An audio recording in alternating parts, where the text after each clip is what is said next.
Well, coming up on the show today, we'll talk about the gas furnace safety with the author of the book on the subject. This is information that can help save your life, so you want to listen up.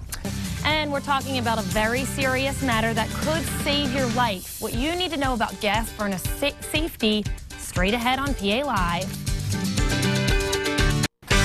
With some of the coldest weather of the season heading our way next week, obviously we're going to be using our furnaces at the highest level possible, and safety has got to be number one. Joining us today is energy expert John Scaglione talking about gas furnace safety. John, how are you today?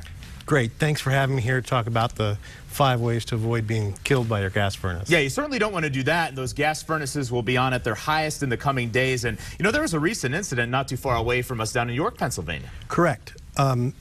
A man in York, Pennsylvania passed away because of carbon monoxide poison, which leads to my first mention is install a CO2 detector. If you have a CO2 detector, great. If you don't, get one. It could save your life. Yeah, something so simple, but I think something that a lot of us overlook. And, you know, a man not too far away from us lost his life because he didn't have one. Another thing you recommend, John, is to change your furnace filter. Correct. We have to think about our furnace as a living, breathing thing, both inside and outside.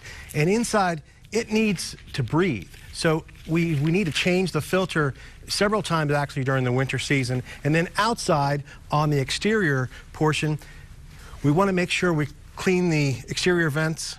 Especially, you know, tomorrow we're going to have some snow, so we want to make sure that we're aware of that. And that's an interesting way to do it, a snow brush, something that everybody has in their car. Very simple, yeah, very easy to do. Well, John, last year, you know, one would never think here in northeastern and central Pennsylvania about an earthquake. We felt one, and when it comes to gas furnaces, you mentioned something about an earthquake valve. Explain what that is. Correct. They're very common in California.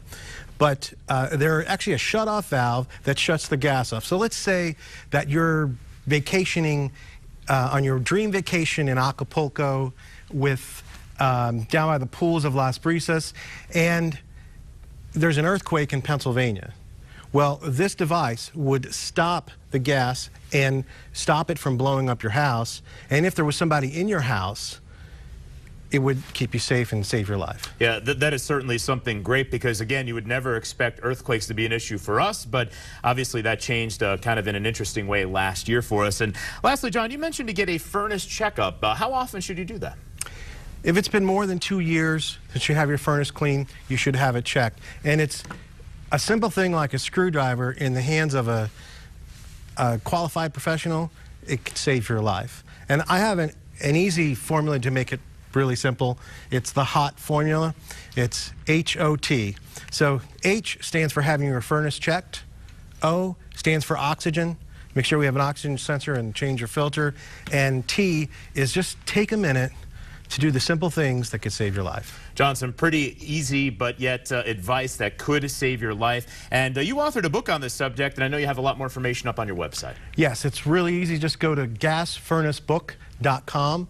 And actually, it's going to be coming out in January, and if you go and sign up, you can get a free digital download before it comes out. All right, good deal. John Scaglione, our energy expert here, sharing with us some very great advice here and perhaps saving some lives. Great talking to you today. Thank you, Dave. Appreciate it. All right, let's head over to Brittany.